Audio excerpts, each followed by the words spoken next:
नमस्कार दोस्तों, मैं नवीन लांबा। अब फिर से आपका स्वागत है आपके अपने YouTube चैनल GKY नवीन लांबा में। अब हमारे पास में पोर्शन चल रहा है हरियाणा की राजनीति, और हरियाणा की राजनीति में हमने देखा था हरियाणा के सीएम। एक क्लास हमने पहले देखी थी जो हरियाणा के सीएम कब कब बने थे, उनका टाइम काल देखा। फिर उसके बाद में सेकंड क्लास आई थी हमारे पास, जिसमें हमारे पास में जो वो सीएम बने हैं 10, उनमें से 4 सीएम की हमने व्यक्तिगत जानकारी या जीवनी के बारे में पढ़ा था। तो अब हमारे पास में नेक्स्ट क्लास में जो बचे हुए 6 सीएम हैं, उनकी जीवनी के बारे में देखेंगे कि उनके राजनीतिक क्या योगदान रहा है, क्या देश के प्रति योगदान रहा है, और कौन से प्रश्न इंपॉर्टेंट जो पूछे जाने की संभावना है। तो हमारे यहाँ से हम बात करते हैं कि 10 सीएम रह चुके हैं, उसके बारे में बहुत बार पहले से वार्तालाप कर चुके हैं। तो उसमें से सबसे पहले हम बात करना चाहेंगे जो 4 सीएम थे, भगवत दयाल शर्मा। भगवत दयाल शर्मा जो कि हमारे पास में फर्स्ट सीएम थे, मनोनीत थे, और ये उड़ीसा और मध्य प्रदेश के राज्यपाल भी रहे थे। फिर हमारे पास में आया था राव वीरेंद्र सिंह। इनकी एक पार्टी हुआ करती थी जिनका नाम था हरियाणा विशाल पार्टी, और ये हरियाणा के फर्स्ट गैर कांग्रेसी सीएम भी थे और फर्स्ट चयनित सीएम भी हुआ करते थे। इनकी एक सिस्टर थी सुमित्रा, जो कि रेवाड़ी से निर्विरोध एमएलए भी चुन ली गई थी। इनके बाद में इनका केंद्र सरकार में जो रोल रहा था, उनके बारे में भी हमने पिछली वीडियो में देखा है। थर्ड पे आए थे हमारे पास में बंसीलाल। बंसीलाल, इनका संबंध कहां से था? गोलागढ़ भिवानी से था। गोलागढ़ भिवानी। अगर इनके डेट ऑफ बर्थ की बात करें या ईयर की बात करें तो ये कब कब कहां से कहां तक थे, तो हमारे पास में ये इनका संबंध बेरी झज्जर से हुआ करता था, और इनके जन्म की बात करें तो 1918 थी। फिर हमारे पास में राव वीरेंद्र सिंह नांगल पठानी। नांगल पठानी, इनका संबंध रेवाड़ी से था, और रेवाड़ी के बाद में बात करते हैं तो इनका कब आया था? 1921। ये भी हमें पता होना चाहिए। गोलागढ़ भिवानी से इनके जन्म की बात करें तो 1927 में। इनके बारे में हमें क्या क्या जानकारी मिलती है, ये भी बहुत अच्छे। ये सबसे युवा सीएम है, 41 वर्ष की आयु में सीएम बने थे। उसके बाद में हमने यहाँ पर देखा था इनके कुछ अन्य नाम थे, जिसे बोला जाता है हरियाणा का आधुनिक निर्माता, हरियाणा का लौह पुरुष, हरियाणा का शेरशाह सूरी, और हरियाणा का शिल्पी। शेरशाह सूरी, शिल्पी, हरियाणा का आधुनिक निर्माता। इन सब बातों से क्यों क्यों बोला जाता है वो भी हमने अच्छी बातों से इनको डिटेल में पढ़ा था। फिर हम आया था हमारे पास में फोर्थ मुख्यमंत्री बनारसी दास गुप्ता। बनारसी दास गुप्ता, इनका संबंध कहां से था? मानहेरू भिवानी से था, और मानहेरू भिवानी से था। और जन्म की बात करें तो ये 1900, इसके जस्ट 10 साल बड़े थे इनसे, यानी कि 10 साल माइनस करना होगा 1917 में। इनके बारे में क्या जानकारी थी कि ये 2 बार सीएम भी रह चुके हैं, 2 बार डिप्टी सीएम भी रह चुके हैं, और 1 बार विधानसभा अध्यक्ष भी रह चुके हैं। इनके बारे में ये जानकारी रहेगी, 1 बार विधानसभा अध्यक्ष। और इनके कुछ पत्रिकाएं थी। पत्रिकाएं क्या थी? पत्रिकाएं मोस्ट इंपॉर्टेंट बात आती है, हरियाणा केसरी और हरियाणा कांग्रेस। बुक आती है पंचायती राज क्यों और कैसे। पंचायती राज क्यों और कैसे,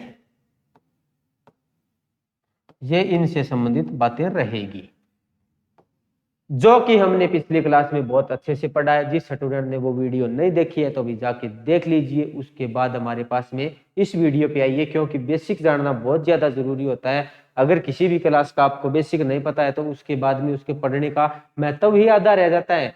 मान लेते हैं कि आप 2-4% फैक्ट के अनुसार याद रख सकते हो, लेकिन सीक्वेंस बनानी है तो भी पहली क्लास से ही देखना होगा। तो अब हमारे पास में जो 5वें नंबर के सीएम आएंगे उनके बारे में हम बात करेंगे। कौन से आते हैं? देवीलाल।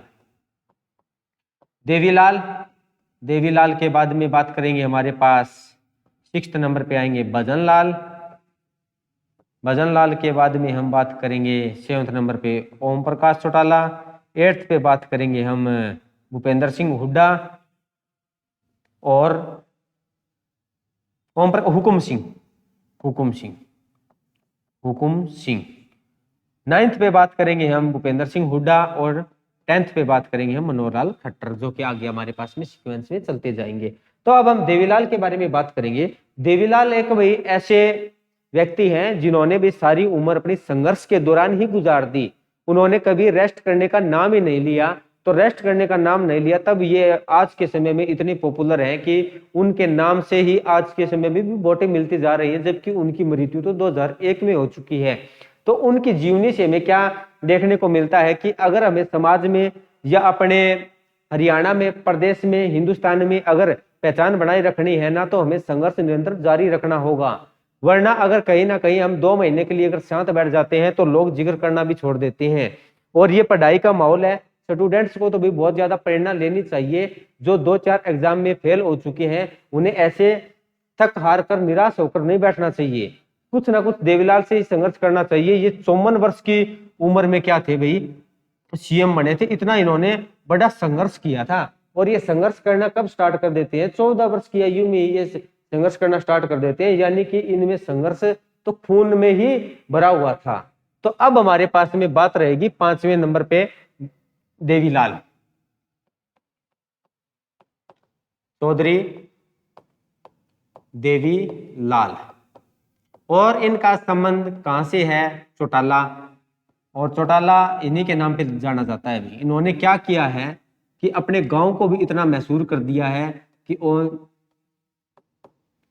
आने वाले इसके जो वंशज है ओम प्रकाश चौटाला अपने गांव को ही इतना फेमस आगे ले गए हैं कि हरियाणा में कोई भी नाम हो तो ओम प्रकाश, अगर किसी साधारण से व्यक्ति का भी नाम है ना तो उनके ऑटोमेटिक चौटाला लग जाता है, यानी कि चौटाला ट्रेंडिंग में आ चुका है। तो चौटाला, और यह है कहां पर भाई, सिरसा। अगर इसके जन्म की बात करेंगे तो इसका जन्म भी बहुत ज्यादा इंपॉर्टेंट है, क्योंकि इसके जन्म दिवस पर प्रतिवर्ष क्या बनाया जाता है भाई, कोई ना कोई पार्टी का स्थापना दिवस हो गया या जन्म दिवस के ऊपर रैली हमें कहीं ना कहीं देखने को ही मिलती है। और वो रैली का दिन आता है, जन्म की बात करेंगे 25 सितंबर 1915, 25 सितंबर 1915। ये हरियाणा में भाई कहीं ना कहीं रैली आपको देखने को ही मिलती रहती है। उसके बाद प्रश्न पूछा जाता है, सबसे वरिष्ठ सीएम आते हैं, यानी कि सबसे ज्यादा उम्र के सीएम माने जाते हैं, वो कौन से हैं, देवीलाल। सबसे वरिष्ठ सीएम कब बने थे, 68 वर्ष की आयु में, 68 वर्ष। और 54 वर्ष संघर्ष किया था। अगर आप इनमें से 14 निकाल दोगे तो कितने आ जाते हैं अभी, 54 वर्ष। यानी कि ये 14 वर्ष की आयु में जब थोड़ा सा कोई आंदोलन होता है और ये लाहौर की भी बोस्टन जेल में भी जाते हैं, उनके बारे में भी चर्चा करेंगे भी कब गए थे, क्यों गए थे, वो थोड़ा सा ये हमारे पास में काम के प्रश्न की बातें आती है। सबसे वरिष्ठ सीएम 68 वर्ष। उसके बाद हम देखेंगे कि इस सीएम के कुछ अन्य नाम या उपनाम भी कह सकते हैं हमारे पास में।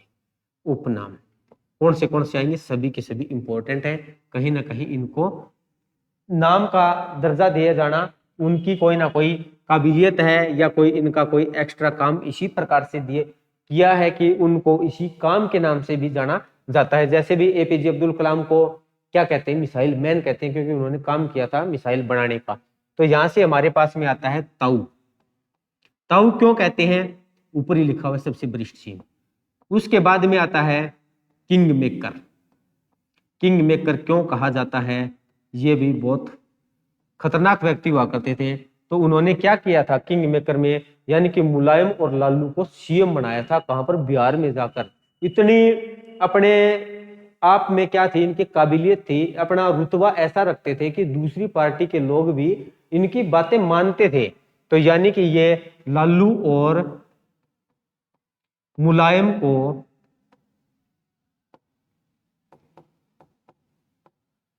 सीएम बनाया था।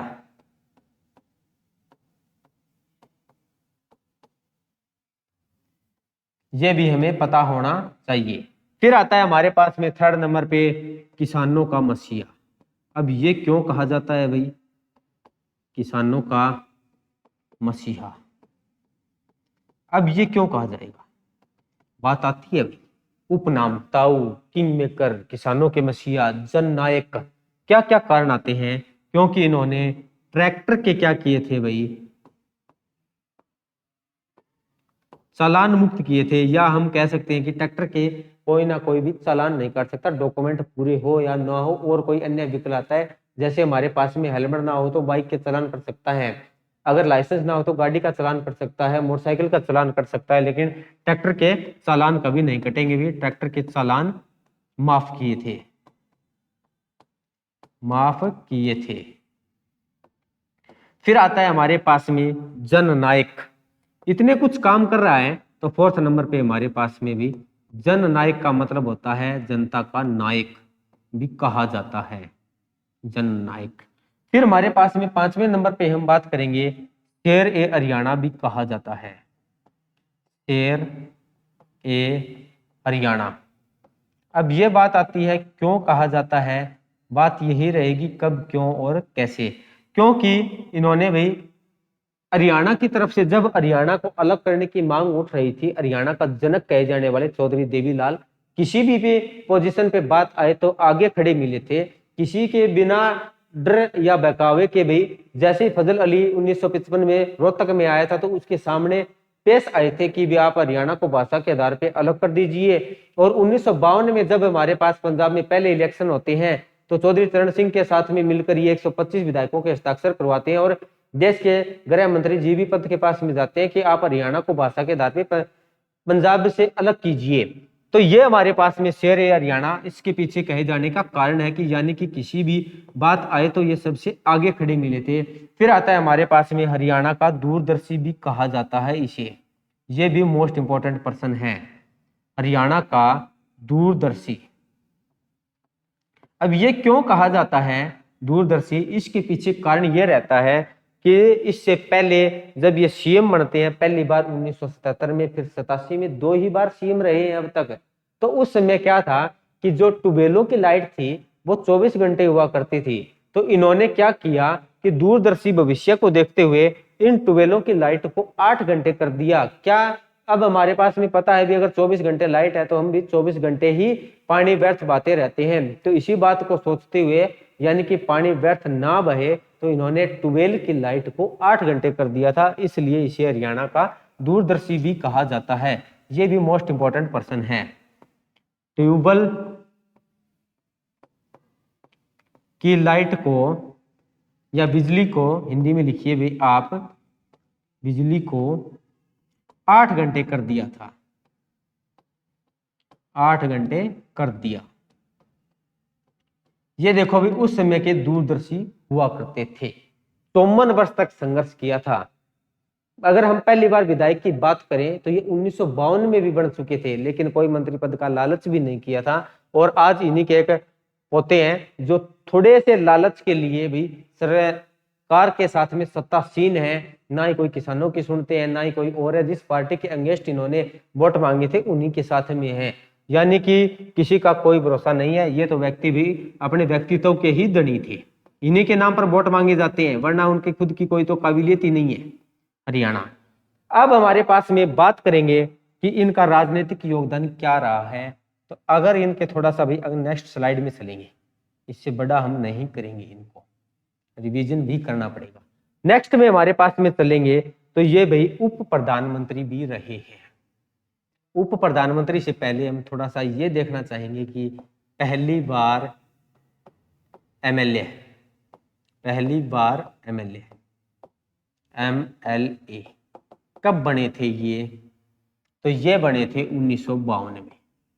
1952 के बाद 1957 में भी एमएलए बने थे ये कांग्रेस से, फिर 1962 में भी एमएलए बने थे, यानी कि ये लगातार 3 बार एमएलए बने थे। फिर हरियाणा अलग हो चुका है, कुछ क्रांतिकारी कदम और ज्यादा उठाने के आसार थे, तो ये कहीं ना कहीं भाई कांग्रेस के खिलाफ हो जाते हैं, और खिलाफ हो जाते हैं तो ये इलेक्शन हार जाते हैं। उसके बाद की बातें फिर देखेंगे ये कहां पर क्या क्या कर रहे थे। तो ये एमएलए बने हैं। उसके बाद हम बात करते हैं कि उप प्रधानमंत्री कब बने थे। उप प्रधानमंत्री 2 बार बने हैं। 2 बार बनने का कारण क्या है कि एक ही साथ में 2 बार बन जाते हैं। और उस ईयर की हम बात करेंगे तो ये जब हमारे पास में 1987 में क्या किया था इन्होंने, सीएम बने और 87 से 89 तक ये सीएम रहे थे। उसके बाद में 7वीं विधानसभा की बातें हैं जो पिछले वीडियो में हमने देखी थी। उसके बाद ओम प्रकाश चौटाला को सीएम बना दिया जाता है। ओम प्रकाश चौटाला को हटा के बनारसी दास को बना दिया जाता है। बनारसी दास को हटा के फिर हुकम सिंह को बना दिया जाता है। फिर हुकम सिंह को हटाकर फिर से ये ओम प्रकाश चौटाला को बना दिया जाता है। चलता रहता है। लेकिन इसमें क्या होगा 89 में ये केंद्र में भाई उप प्रधानमंत्री बनेंगे तो और कब से कब तक रहेंगे ये 1989 से लेकर 1991 तक रहेंगे। और इस शासनकाल के दौरान क्या कर दिए जाते हैं, 2 प्रधानमंत्रियों के कार्यकाल में रहेंगे और 2 बार रहेंगे। सबसे पहले तो आता है हमारे पास में विश्वनाथ।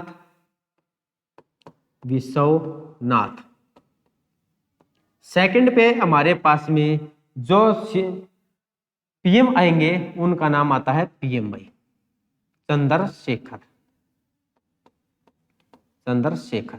2 पीएम के शासनकाल में ये क्या रहे हैं, उप प्रधानमंत्री भी रहे हैं। इसको अविश्वास प्रस्ताव से हटा दिया जाता है। अविश्वास प्रस्ताव भाई होता क्या है, इसके बारे में भाई आप पॉलिटी में अच्छे से पढ़ लेना। अगर थोड़ा सा डिटेल में बताना चाहूँ तो अविश्वास प्रस्ताव वो होता है जब हमारे पास में भाई 1/2 से ज्यादा एमपी अगर किसी के पक्ष में ना रहे तो भाई दूसरा व्यक्ति ही पीएम बन जाता है। उसके बारे में थोड़ी सी जानकारी यही है। अगर डिटेल में जाएंगे तो ये आधा पौना घंटे का भी टॉपिक हो जाता है। उससे संबंधित हमें नहीं जाना है। अविश्वास द्वारा हटाया गया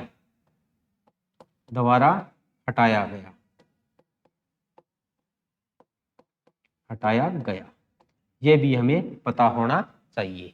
ये इनका राजनीतिक योगदान रहा है।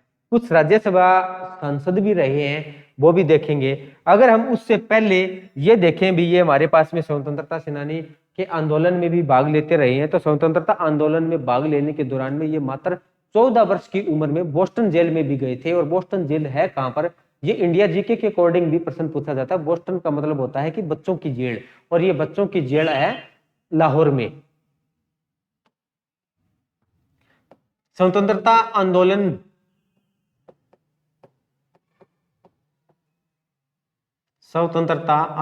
में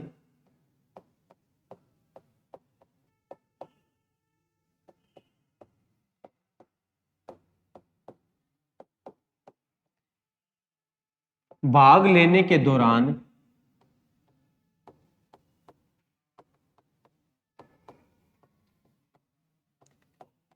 चौदह वर्ष की उम्र में या आयु में बोस्टन जेल लाहौर गए थे। बोस्टन जेल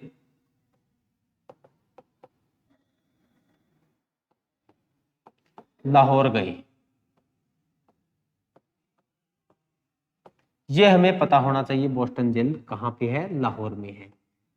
यानी कि ये किस उम्र या किस सन की बात करें भी, ये किस सन में हमसे पूछ लिया जाए कि लाहौर या बोस्टन जेल में गए थे तो इनका जन्म कब हुआ था, 1915। 14 वर्ष यानी कि ये 1929 की ईयर में बोस्टन जेल में गए थे। उसके बाद में 16 वर्ष की उम्र में 1930 में ये नमक सत्याग्रह आंदोलन में भी भाग लिया था भाई। 1930 में 16 वर्ष की आयु में नमक सत्याग्रह आंदोलन में भी भाग लिया था। सत्याग्रह आंदोलन में भाग लिया।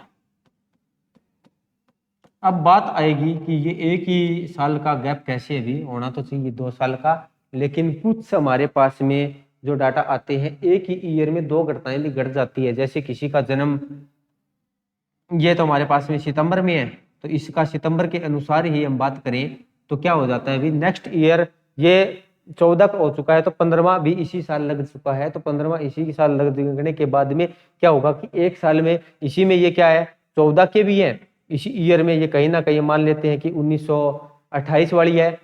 तो 1928 वाली या 29 वाली, तो 1929 में ये क्या है भाई, इसी ईयर में तो 14 वर्ष के भी है और इसी ईयर में ये 15 वर्ष के भी हो चुके हैं। तो इसी प्रकार से जब ये 1930 में हमारे पास में आएंगे तो 1930 में ये क्या है भाई, 15 वर्ष के भी हैं और ये 16 वर्ष के भी हो चुके हैं। तो इसी प्रकार से यानी कि दिसंबर की बात कहने लगे तो ये 16 वर्ष की आयु में नमक सत्याग्रह आंदोलन में भी इन्होंने भाग लिया था। भाई बहुत अच्छे पर्सन है दोनों के दोनों, यानी कि कितनी क्रांतिकारी आंदोलन या जो भावना थी इनके अंतर्गत कूट कूट कर भरी हुई थी। अब इसी के शासनकाल के दौरान उन्होंने क्या किया, 1952 में एक मुजरा आंदोलन चल रहा था, उसका नेतृत्व भी किया था। और मुजरा आंदोलन क्या था भाई, आप लोग हमें बताएंगे इसके बारे में। ये इनके बारे में अगर जानकारी भी आप लोगों को कहीं और कहीं मिले तो भाई फिर से बात बोल रहा हूं, हर वीडियो में बोल रहा हूं और बोलता रहूंगा कि हमें भी बताना भी मुझे आसानी हो जाए, कहीं ना कहीं चीजें और कहीं एक्स्ट्रा भी मिल जाए तो भाई और आपको डिटेल में पढ़ा देंगे। 1952 में मुजरा आंदोलन का नेतृत्व किया था। मुजरा आंदोलन का नेतृत्व किया,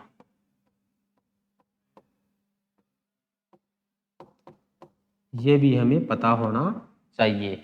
फिर हमारे पास में आगे बात चलती रहेगी, ये थोड़ी सी इनकी क्रांतिकारी से संबंधित जो गतिविधियां थी। तो अब हमारे पास में और बातें करेंगे 1952 से संबंधित।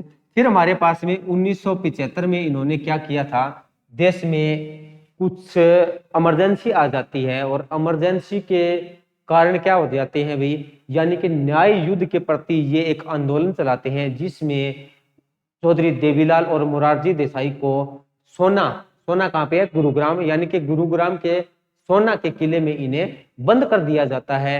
ये प्रश्न भी बहुत बार एग्जाम में पूछे गए हैं। 1975 में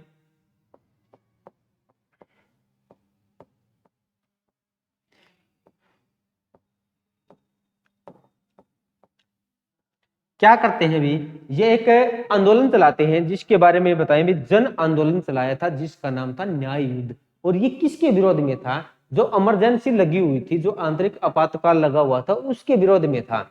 इंदिरा गांधी ने आपातकाल लगा दिया था 1975 से लेकर 1977 तक। 1975 में एक जन आंदोलन चलाया था, आंदोलन चलाया जिसका नाम न्याय युद्ध था, जिसका नाम न्याय युद्ध था। ये भी पता होना चाहिए भाई, देखो भाई कितना इंपॉर्टेंट है। और उसके बाद हम बात करें कि हमारे पास में आपातकाल के दौरान, आपातकाल 1975 से 77 उसी में चला रहा था कि न्याय आंदोलन, जन आंदोलन जिसका नाम था न्याय युद्ध, यानी कि न्याय के प्रति हमें क्या करना चाहिए भी, युद्ध करना चाहिए। आपातकाल है, बहुत ज्यादा भाई लोगों की भावनाओं को दबाया जा रहा है, लोगों की आवाज को दबाया जा रहा है। आपातकाल के दौरान, आपातकाल के दौरान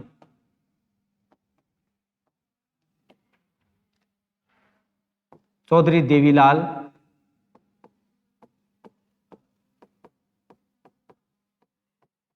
और मोरारजी देसाई को, मोरारजी देसाई को सोना के किले में बंद कर दिया गया।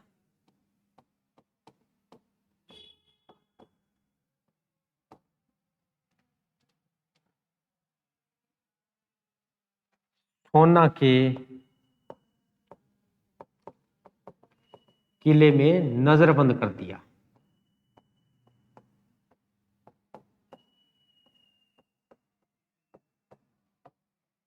ये भी हमें पता होना चाहिए भी कब इनको नजरबंद किया गया था।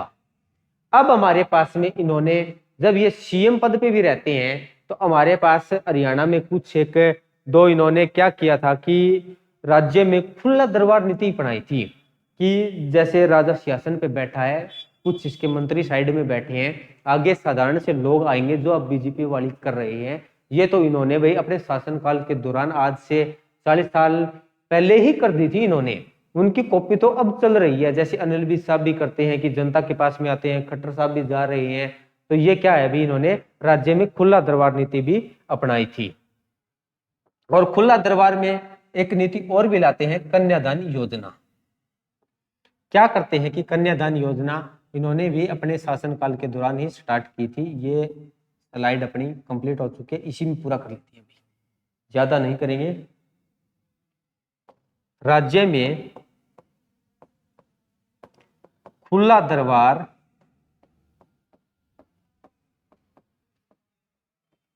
व कन्यादान की नीति चलाई थी भाई। कन्यादान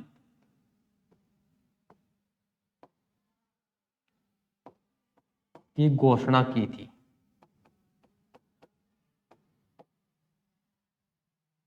घोषणा नहीं भाई, योजना चलाई थी कि योजना चलाई। बहुत अच्छी योजनाएं थी। अब तो लाडली की बहना योजना, कन्या योजना, ये सब इनकी कॉपी चल रही है उसी समय से संबंधित। ये इनके बारे में एक्स्ट्रा इंफॉर्मेशन है भाई, जो आपको कहीं बुक में नहीं मिलेगी।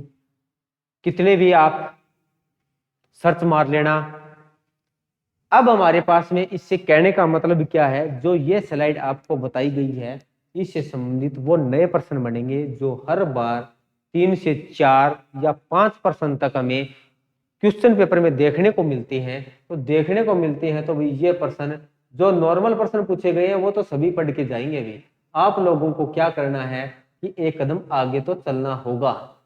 तो एक कदम आगे चलना होगा तो भाई कुछ एक्स्ट्रा पढ़ना होगा, कुछ ना कुछ तो करना होगा मित्रों। अगर करे बिना तो कुछ भी नहीं है। अब अगर आप लोग 8-10 घंटे नहीं पढ़ सकते तो आगे भाई 8-10 घंटे मेहनत करने के लिए भी, वो भी फिजिकली मेहनत। आप लोगों को बताना चाहूं कि एक तो होती है मेंटली मेहनत और एक होती है फिजिकली मेहनत। मेंटली मेहनत हमें पैसा देती है, फिजिकली मेहनत हमें केवल दाल रोटी ही देती है। आप एग्जाम्पल से समझ सकते हो, एक हमारे पास में राजमिस्त्री लगा हुआ है जिसकी दिहाड़ी होती है करीबन, अब तो भाई 800-900 रुपये हो चुकी है। एक सिंपल मजदूर लगा हुआ है, वो उससे ज्यादा काम कर रहा है लेकिन उसकी दिहाड़ी 400 रुपये है या 500 रुपये ही है। तो उसमें ऐसा क्या था भाई, जो राजमिस्त्री काम कर रहा है उसके पास माइंड है, और जो सिंपल मजदूरी काम कर रहा है उसके पास सिर्फ फिजिकल है। और फिजिकली वर्क आप लोगों को अब समझ में आ चुका है, केवल हमें 2 वक्त की रोटी दे सकता है। अगर किसी दिन फिजिकली डैमेज भी हो जाए तो 2 वक्त की रोटियों के भी लाले हो जाते हैं। तो हमारे पास में मेंटली रूप से आप प्रिपेयर होइए भाई, और उसके लिए क्या करना है भाई, बात फिर से भाई आ रही है, आपको पढ़ना पड़ेगा और एक सही गाइडलाइन में पढ़ना पड़ेगा। पढ़ते तो बहुत सारे लोग हैं, मायने यही रखता है कि कब क्या और कितना पढ़ना है, यही चीजें मायने रखेंगी भाई। जिसने ये पढ़ लिया ना वो समझो भाई इसका एग्जाम क्लियर है। वरना मैंने तो भाई 18-18 घंटे पढ़ने वालों को भी देखा है कि 2 से रह गया, 4 से रह गया, 5 से रह गया, और क्योंकि उनके पास में गाइडलाइन नहीं थी। अब आप लोगों को तो भाई गाइडलाइन मिल रही है, इतना बढ़िया कंटेंट मिल रहा है, आपको कुछ करने की जरूरत ही नहीं है, बुक भी नहीं लेनी। बुक भी फ्री कर दिया है आप लोगों के लिए। सिर्फ एक आप 100 रुपए का रजिस्टर ले आइए और 1-2 पेन लेके आइए, लिखिए, याद कीजिए, और एग्जाम क्लियर करने के बाद में काम खत्म है। तो अब हमारे पास में ये थोड़ी सी एक्स्ट्रा इन्फॉर्मेशन रहेगी। एक्स्ट्रा इन्फॉर्मेशन आप लोगों को पढ़ लिया, उसके बाद में हम देखें कि जो इन्होंने क्या क्या काम किए थे। तो बात आती है 1987 की और 1988। इसमें इन्होंने 2 बेहतरीन काम किए थे। कौन से काम किए थे? सबसे पहले बात करते हैं, इन्होंने बुढ़ापा पेंशन बांधी थी। और कब बांधी थी? 1987 में। बुढ़ापा पेंशन कितने रुपए हुआ करती थी? शुरुआत में बात करें तो 100 रुपए। 1988 में इन्होंने किसानों का कर्जा माफ किया था। किसानों का कर्जा माफ, ये भी हमें पता होना चाहिए। बहुत अच्छे अच्छे पर्सन है, सब कुछ वही जड़े उखाड़ कर रख देंगे ये चीजें। और इनका एक नारा हुआ करता था, नारा, या हम कह सकते हैं कथन। क्या हुआ करता था? ये तो एग्जाम में पता नहीं भाई, सभी के सभी पूछे हुए प्रश्न है। कथन, लोक राज लोक लाज से चलता है। लोक राज लोक लाज से चलता है। यानी कि लोगों पर राज करना है तो लोगों की लाज रखना होगा, लाज से चलता है। अब इनके बारे में भाई और क्या क्या बताएं भाई, बहुत सारी जानकारी आ चुकी है और हम इनके बारे में अब बात करते हैं कि इनकी मृत्यु कब होती है। मृत्यु मृत्यु मृत्यु की बात करेंगे तो ये 2001 में होती है, लेकिन एग्जैक्ट डेट भी हमें ध्यान में रखना होगा, 6 अप्रैल 2001। 2001 क्यों रखना होगा, क्योंकि ये उस समय एट ए टाइम हम बात करें तो ये राज्यसभा सांसद हुआ करते थे, यानी कि पद पर कार्यरत थे। और उम्र की बात करें तो कितनी उम्र में थी भी, 85 वर्ष। 85 वर्ष की आयु में इन्होंने क्या कर दी थी भी, दम तोड़ दिया था। और राज्यसभा सांसद पद पर कार्यरत, राज्यसभा सांसद पद पर कार्यरत हुआ करते थे। ये चीजें हमारे पास में, अब हमारे पास में इनकी मृत्यु हो चुकी है। मृत्यु हो चुकी है तो इनका समाधि स्थल भी बनेगा, और समाधि स्थल किस नाम से जाना जाता है ये भी हमें पता होना चाहिए। भाई नॉर्मल सी बात है, अगर जिन्होंने सारी जिंदगी संघर्ष में ही गुजार दी तो उनका समाधि स्थल भी संघर्ष घाट के नाम से बना हुआ है, और वो कहां पर है, दिल्ली में है समाधि स्थल। समाधि स्थल जिसका नाम है संघर्ष घाट।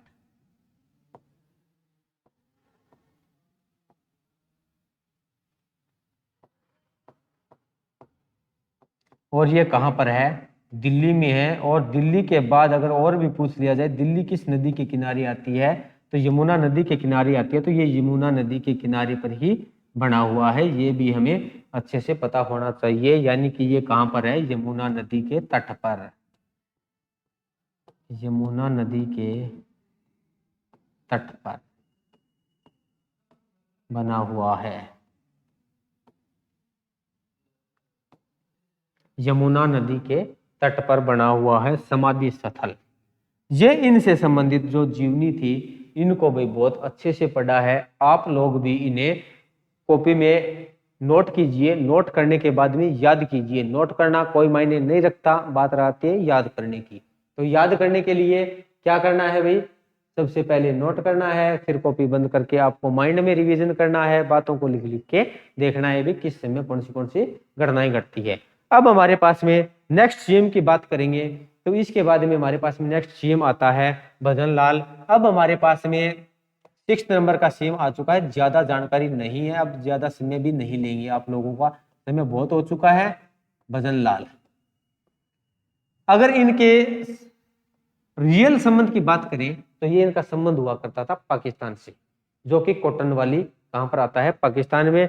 और लेकिन हमारे पास में इसके जन्म की भी बात की जाती है, 6 अक्टूबर 1930 को एमपी रोही। और ये कहां पर है अपने, फतेहाबाद में आता है भी एमपी रोही, एमपी रोही फतेहाबाद। पता नहीं ये बाद में आए होंगे भाई, लेकिन मूल स्थान की बात करें तो कॉटन वाली, मूल स्थान कॉटन वाली पाकिस्तान, कॉटन वाली पाकिस्तान। अब हमारे पास में बात करते हैं, इसके भी कुछ उपनाम आते हैं या इनकी उपाधियां आती हैं। उपनाम, उपनाम का मतलब ये होता है उपाधि, इनको उपाधि दी जाती है। और उपाधि किस किस नाम से दी जाती है, इसके पीछे क्या क्या कारण आते हैं। सबसे पहले आता है हरियाणा की राजनीति का केंद्र बिंदु, राजनीति का केंद्र बिंदु कहा जाता है, केंद्र बिंदु। यानी कि इनके साथ में जब जब इन्होंने हरियाणा में राज किया है तो केंद्र के साथ में सब कुछ ध्यान में रखते हुए भी अपने अनुसार ही राज चलाने का काम किया है, कोई मतलब नहीं था किसी से। फिर हमारे पास में आता है हरियाणा राजनीति का चाणक्य भी कहा जाता है, हरियाणा राजनीति का चाणक्य।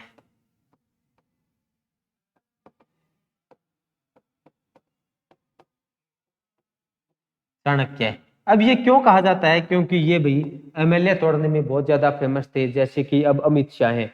अमित शाह क्या करते हैं, किसी भी राज्य में अगर बीजेपी के एमएलए कम है तो अपोजिट पार्टी के एमएलए को भी अपनी पार्टी में मिलाकर एक नई सरकार बनाने का गठन करते हैं। तो इसीलिए इसे हरियाणा की राजनीति का चाणक्य भी कहा जाता है। और बिश्नोई समाज का सिरमौर या रतन भी कहा जाता है। बिश्नोई समाज का सिरमौर या रतन।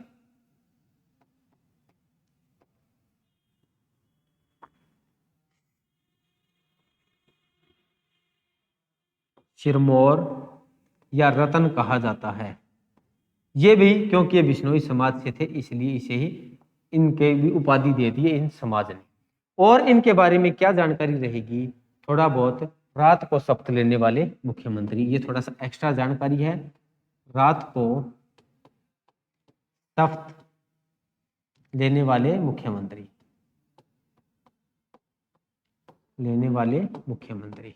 जब हम राज्यपाल की बात करेंगे तब इसका जिक्र भाई अच्छे से करेंगे। मुख्यमंत्री थोड़े से है 5-7 मिनट की स्टोरी, तब हम जब राज्यपाल करेंगे तब इनका पुणे से जिक्र आएगा। पुणे से जिक्र आएगा तब इस बात को भाई दोबारा से आप लोगों को पता चल जाएगा।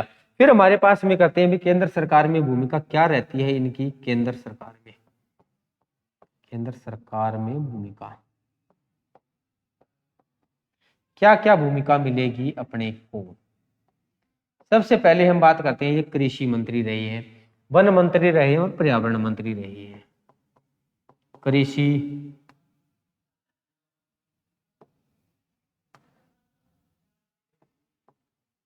वन और पर्यावरण मंत्री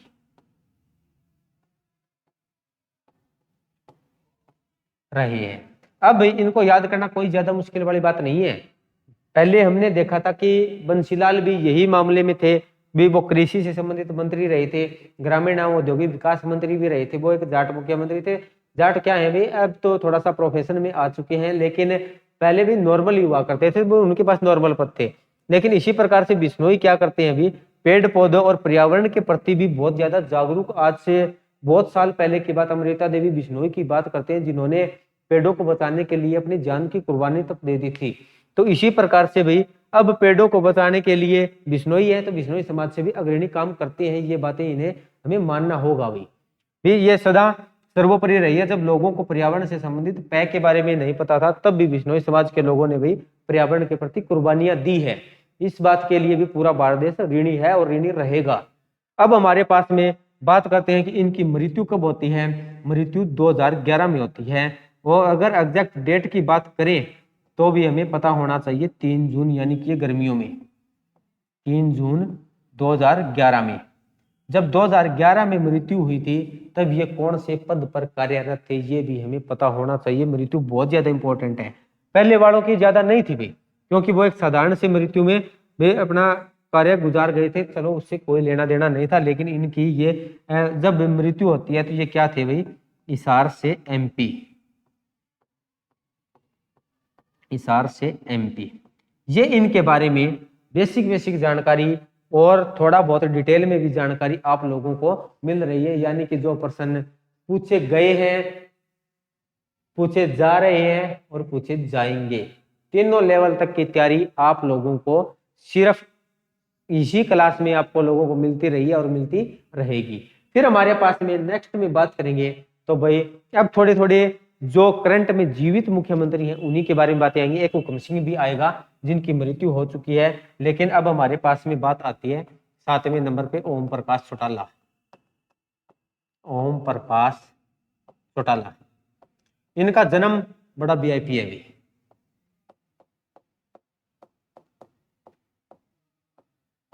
1 जनवरी 1935, यानी कि नए साल को ही जन्म हुआ थी।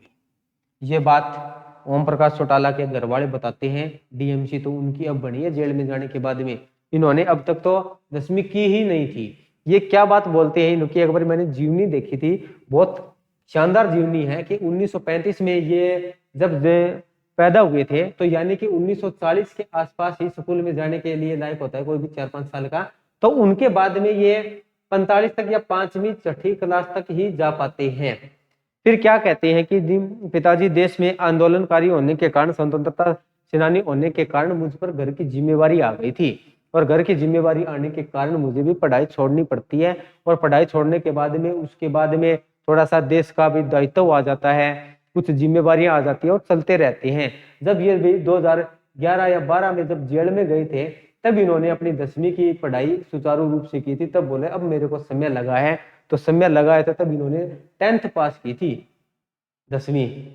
और उसके बाद उसमें भी कुछ ना कुछ गड़बड़ हो गया था, और 10वीं में इनके पास में उर्दू हुआ करती थी, ये भी थोड़ा बहुत हमें पता होना चाहिए। और जब उर्दू में क्या किया था, इनके रीपेयर भी आ गई थी, और रीपेयर आ गई, रीपेयर के बाद में इन्होंने 11वीं में एडमिशन ले लिया जाता है, वो क्लियर नहीं हुई। 12वीं में भी क्या हुआ था, जब इन्होंने 12वीं के एग्जाम दे दिए थे, उर्दू की रीपेयर क्लियर नहीं हुई थी इनकी, तो 12वीं का रिजल्ट भी रोक दिया था, बोले कि आप 10th पहले उर्दू से पास करके आइए, बाद में हम आपको भाई रिजल्ट देंगे।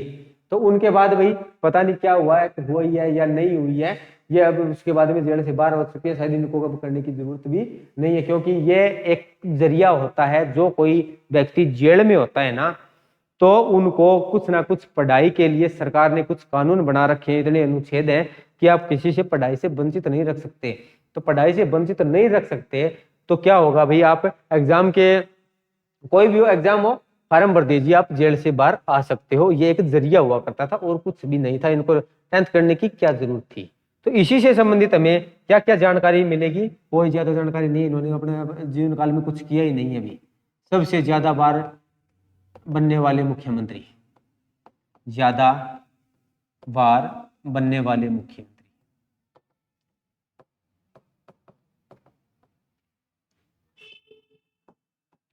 मुख्यमंत्री 5 बार।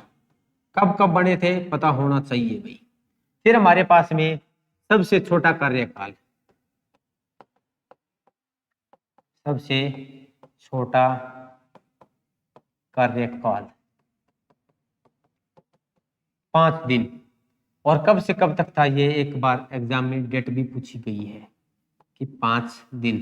ये जुलाई की आती है अभी, 12 जुलाई से लेकर 17 जुलाई तक, 12 जुलाई से 17 जुलाई। और हम ईयर की बात करेंगे तो ये 1990 में होगा भाई, 1990। ये चीजें नॉर्मल थी है। फिर अगर इसके व्यवसाय के बारे में पूछ लिया जाए, ये इंपॉर्टेंट है। व्यवसाय क्या था, ये एक घड़ी व्यापारी हुआ करते थे, घड़ी व्यापारी हुआ करते थे, ये भी हमें पता होना चाहिए। ये व्यवसाय इंपॉर्टेंट है, ये बात इंपॉर्टेंट है, ये बात इंपॉर्टेंट है, जन्म इंपॉर्टेंट है भाई, ये भी हमें पता होना चाहिए। उसके बाद हम बात करेंगे, जब ये हमारे पास में 2000 से 2005 तक सीएम रहे थे, उस समय इनका मंत्रिमंडल सबसे छोटा था। ये अब छोटा था, कैसे छोटा था भी उसके बारे में भी बात करेंगे। 2000 से लेकर 2005 तक, 5 के शासनकाल में सबसे छोटा मंत्रिमंडल, सबसे छोटा मंत्रिमंडल। अब इनकी बात करते हैं। जब हमारे पास हरियाणा में हम बात करेंगे या किसी भी स्टेट में बात करेंगे, एक संविधान संशोधन हुआ था उसका, तो वही थोड़ा सा पॉलिटी में जिक्र करेंगे तो ज्यादा बेहतर रहेगा। तो अब इसमें से क्या है कि आप किसी भी राज्य के पास, अगर हमारे पास 100 सीटें हैं तो उसमें आप 15% मंत्री रख सकते हो, इससे ज्यादा आप 15 मंत्री नहीं रख सकते। और कुछ रूल इस प्रकार से भी है कि हमारे पास में 15% के बाद की बात करेंगे तो शायद 12 या 13% इतना कुछ आता है कि कम से कम आपको रखने होंगे। जैसे हरियाणा में 90 है, तो 90 में से मैक्सिमम अगर 90 का 15% निकालते हैं तो ये आता है 13.5।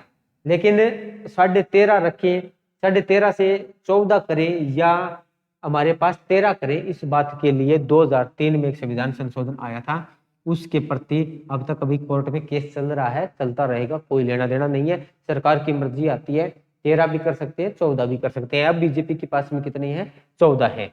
तो उसके बाद हमारे पास में 14 है, और उससे पहले भी क्या होगा भाई, 12 आपको मिनिमम रखना होगा। 12 से आपका मंत्री भी नहीं रख सकते। लेकिन इनकी सरकार कब थी? ये 2000 से लेकर 2005 तक चल रही थी, और संविधान संशोधन आता है 2003 में। तो ये क्या करते हैं, उससे पहले जितने भी सीएम रहे हैं उनका मंत्रिमंडल बढ़ा रहा है। तो और उसमें ये सबसे छोटा मंत्रिमंडल रहा है, और उसमें कितने मंत्री रहे थे? 10 मंत्रियों के साथ में इनका मंत्रिमंडल रहा था। मंत्री कोई नहीं पूछेगा आपसे, यानी कि ये सबसे छोटा मंत्रिमंडल रहा था, ये हमें पता होना चाहिए। यानी कि कौन से सीएम का सबसे छोटा मंत्रिमंडल रहा है? ओम प्रकाश चौटाला का रहा है। फिर हमारे पास में बात करेंगे हम हुकुम सिंह की। हुकुम, ये 7वीं विधानसभा में जब सीएम बन रहे हैं, तो भाई आगे बढ़ते रहेंगे। तो अब हमारे पास में 8वें नंबर पे आ चुका है हुकुम सिंह। हुकुम सिंह, हुकुम सिंह, इनका संबंध कहां से था? ये डानी फोगाट, और कहां पर आता है? चरखी दादरी। और इनके जन्म की बात करेंगे, शायद ये 1930 में आएगा अपने पास भाई। 1930 नहीं, 1925 है, 1925। इससे ये जस्ट, हाँ ठीक है, ओम प्रकाश चौटाला से बड़े हैं 10 साल। और इसी प्रकार बंसीलाल से 10 साल बड़े थे बनारसी दास। 1925 डानी फोगाट, और ये डानी फोगाट का है कहां पर भाई? चरखी दादरी में।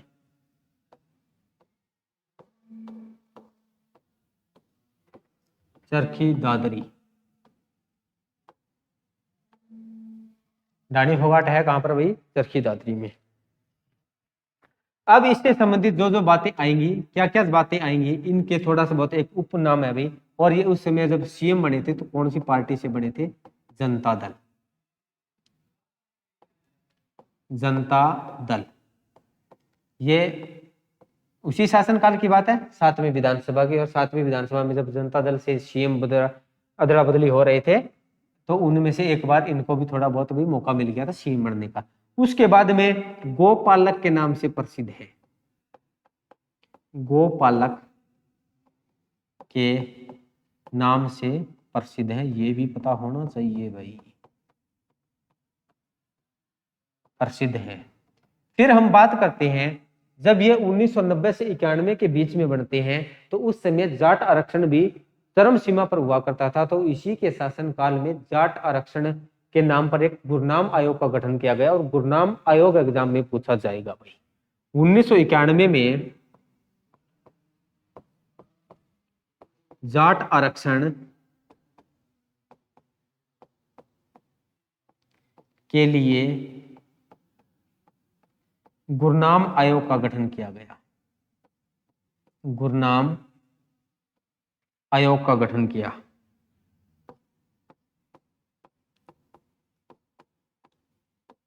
आयोग का गठन। फिर हम बात करते हैं कि थोड़ा बहुत और ज्यादा जानकारी, यानी कि यूपी की 4थी विधानसभा में ये एमएलए भी रहे थे, हैं हरियाणा के।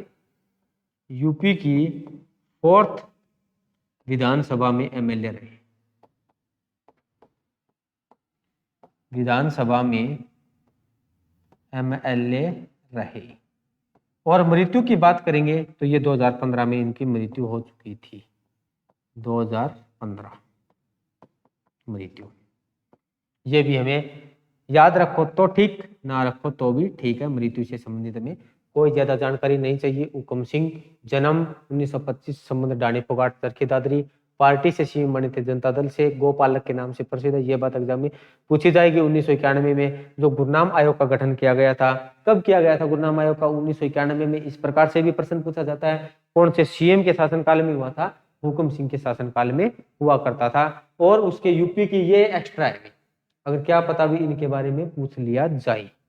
उससे पहले भी थोड़ा सा एक बात और याद आती है भी हमारे पास में, जब देवीलाल के बारे में पढ़ रहे थे ना, तो उनसे संबंधित एक दो बार जानकारी और रहेगी भी आपको, उसके बारे में बताना चाहता हूं कि राइट टू रिकॉल की अवधारणा भी किसने दी थी हमारे पास में? देवीलाल ने दी थी भाई, 1987 के। हाँ, यहां पर लिखिए भी आप, राइट टू रिकॉल की अवधारणा, आरटीआई, आरटीआई की अवधारणा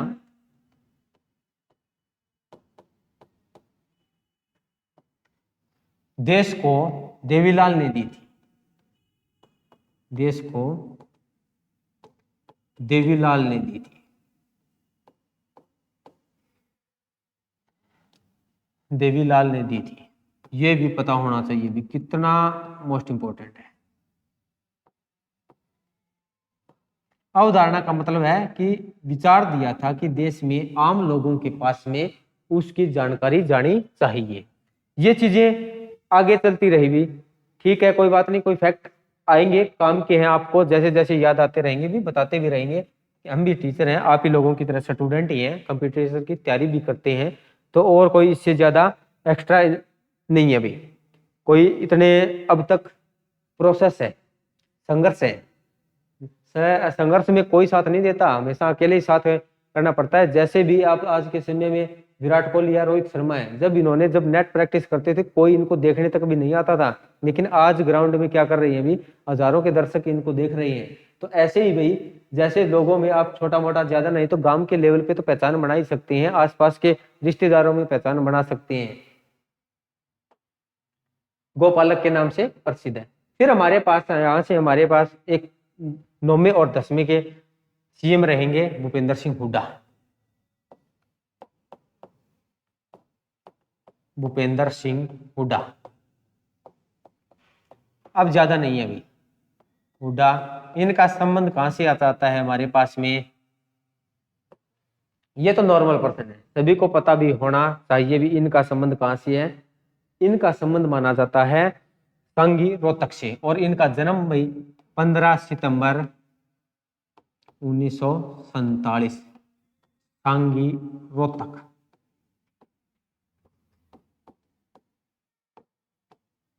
एक बार प्रश्न पूछा गया था कि हमारा देश कब आजाद हो चुका है, 15 अगस्त 1947 को, और इनका जन्म कब माना जाता है, 15 सितंबर 1947 को। प्रश्न ये पूछा जाता है कि हरियाणा का कोई ऐसा सीएम बताइए जो आजाद भारत में जन्मा हो। तो यहाँ से प्रश्न का आंसर क्या बनेगा, भूपेंद्र सिंह हुड्डा, क्योंकि ये आजादी के 1 महीने बाद इनका जन्म हुआ है, आजाद भारत में जन्म, आजाद भारत में जन्म। इनसे संबंधित यही जानकारी है। और इनके पिता की बात करें, रणदीप हुड्डा, जो कि एक क्या करते थे, स्वतंत्रता सेनानी हुए थे और 7 सदनों के सदस्य भी रहे थे भाई। इनके पिता मोस्ट इंपॉर्टेंट, पिता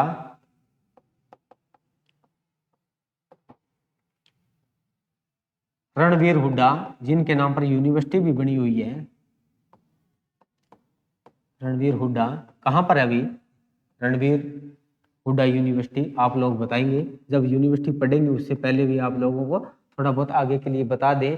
जब रणवीर हुड्डा का जिक्र आएगा तो अभी पहले कहां पर आया था। रणवीर हुड्डा एक स्वतंत्रता सेनानी हुआ करते थे, स्वतंत्रता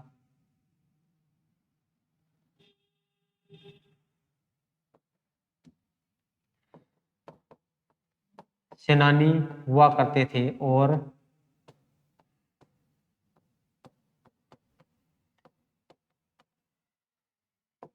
सात सदनों के सदस्य रहे हैं, 7 सदनों के सदस्य रहे हैं। ये इनके बारे में जानकारी मिलती है। फिर हमारे पास में बात करेंगे कि 11वीं और 12वीं विधानसभा में लगातार 2 बार मुख्यमंत्री, 11वीं और 12वीं विधानसभा में लगातार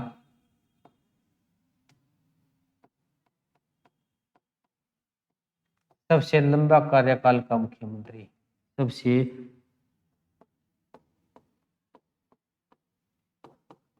लंबा कार्यकाल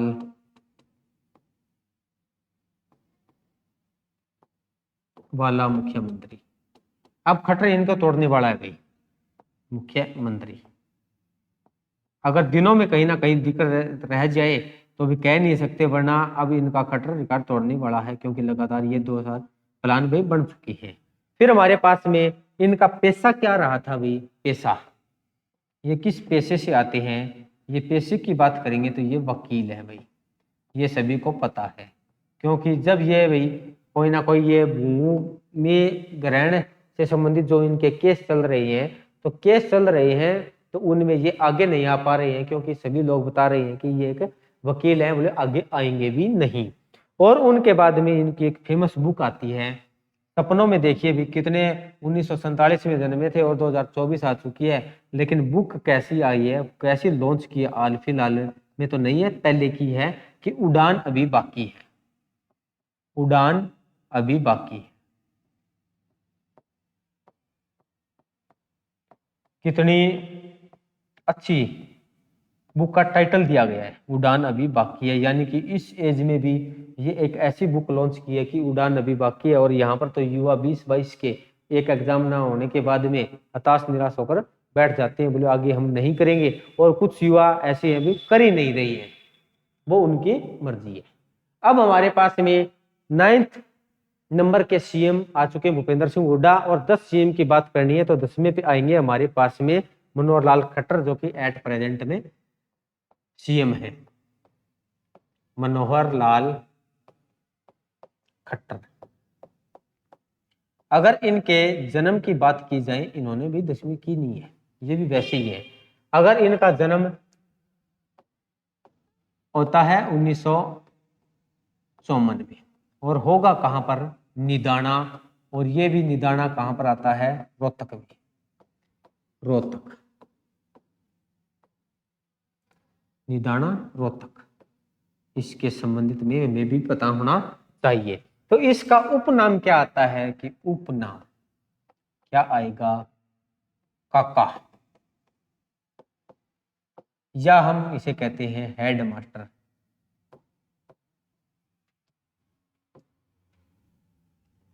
हेड मास्टर, दोनों के दोनों उपनाम है। और इन्होंने अभी तक भी ऐसा कुछ भी काम नहीं किया है जिससे इनसे संबंधित प्रश्न पूछा जा सके, या हम कह सकते हैं कि हरियाणा के पहले वाजपेयी सीएम, ये थोड़ा सा क्वेश्चन इनसे बना सकते हैं भाई, हरियाणा के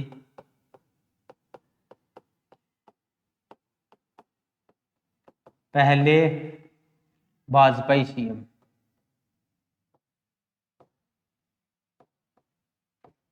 वाजपेयी सीएम। फिर थोड़े से इनके बारे में एक्स्ट्रा डिटेल बताएंगे हम भाई, उनसे संबंधित, अगर क्योंकि एट प्रेजेंट में सीएम है, तो सीएम होने के साथ साथ में हम जीवनी पढ़ रहे हैं, तो जीवनी में से अगर मोस्ट इंपोर्टेंट 2-4% ऐसे ना ही निकाले तो भी हमारे पास में डीप में पढ़ने का फायदा ही क्या हुआ। तो यहाँ से बात करते हैं कि 1977 में क्या थे भाई, आरएसएस में शामिल हुए थे, आरएसएस में शामिल। फिर हम बात करेंगे, इसमें शामिल होते हैं, अब उनकी विचारधारा देखते हैं, क्या क्या आता है क्या क्या नहीं आता है। जो भी आज बीजेपी में सीएम बने हैं ना, राजस्थान में हो, मध्य प्रदेश में हो, और हरियाणा वाले हों, तो इनमें से जो जो सीएम बने हैं आरएसएस से ही संबंधित हैं। तो उनके कहने का मतलब मैं बताएंगे थोड़ी देर में। 1980 में क्या हो जाते हैं भैया, पूर्ण रूप से आरएसएस में शामिल। फिर हमारे पास में 1994 में भाजपा में शामिल हुए थे भाई, पूर्ण रूप से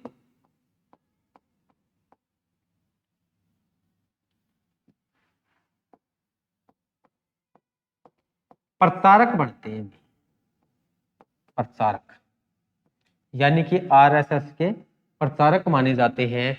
या अब इन्होंने क्या कर लिया, जिम्मेवारी ले ली 3 साल बाद में, और 1994 में भाजपा में शामिल, भाजपा, अरे ये क्या हो गया भाई, में शामिल, इनमें ये शामिल हो जाते हैं। अब थोड़ा सा बात करते हैं कि जो राजस्थान के सीएम बने हैं भजन लाल शर्मा, वो भी एक आरएसएस से ही संबंधित व्यक्ति हैं। जब 1992 में क्या हो रहा था कि राम मंदिर के लिए जो बाबरी मस्जिद तोड़ी गई थी, उस समय वो भाई 92 से 93 तक 2-4 सालों के लिए जेल में गए थे भाई, जेल में गए थे, तो उसी का आज नतीजा उन्हें देखने को मिला है कि वो राजस्थान के सीएम बने हैं। और इसी प्रकार से मध्य प्रदेश वाले भी जो सीएम बने हैं वो भी आरएसएस से ही संबंधित थे। वहां पर शिवराज चौहान की छुट्टी कर दी गई है, जो कि कितने बड़े लीडर हुआ करते थे, उन्हीं के नाम पे सरकार आई है, लेकिन अब भी सारा कुछ आरएसएस के हाथों में ही चल रहा है। तो ये हमारे पास मनोहरलाल खट्टर से संबंधित जानकारी थी कि 1977 में आरएसएस में शामिल होते हैं, 80 में पूर्ण रूप से प्रचारक बनते हैं और 94 में क्या हो जाते हैं भी भाजपा में शामिल हो जाते हैं। इसके बाद इसकी कोई एक्स्ट्रा काम इन्होंने किए ही नहीं कि इनको क्या भी क्वेश्चन में पूछने के लायक हो। तो अब हमारे पास में 10 सीएम की जीवनी आ चुकी है। जब हम सीएम के बारे में ही पढ़ रहे हैं तो एक दो प्रश्न और इंपॉर्टेंट बनते हैं कि हरियाणा के ऐसे व्यक्ति बताइए जो अन्य राज्यों में सीएम रहे हैं, उनके बारे में भी बहुत बार प्रश्न पूछे गए हैं। तो हरियाणा से संबंधित सीएम की जीवनी ही चल रही है, लेकिन उनके बारे में जीवनी पढ़ने की जरूरत नहीं है, लेकिन थोड़ा सा हमें यह पता होना चाहिए कि वो भाई उनके सीएम रहे हैं तो ये कहाँ कहाँ पर रहे और उनके क्या नाम है। हेडिंग क्या रहेगा, हरियाणा के व्यक्ति दूसरे प्रदेशों में सीएम। हरियाणा के व्यक्ति दूसरे प्रदेशों में सीएम।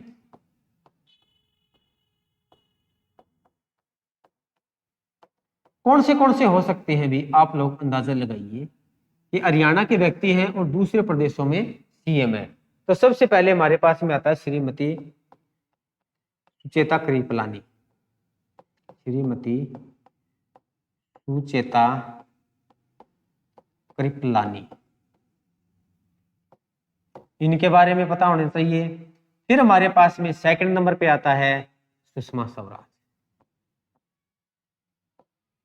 सुषमा स्वराज, जिनका संबंध कहां से था हमें पता होना चाहिए, स्वराज। फिर थर्ड नंबर पे एट प्रेजेंट में दिल्ली के मुख्यमंत्री अरविंद केजरीवाल। 3 है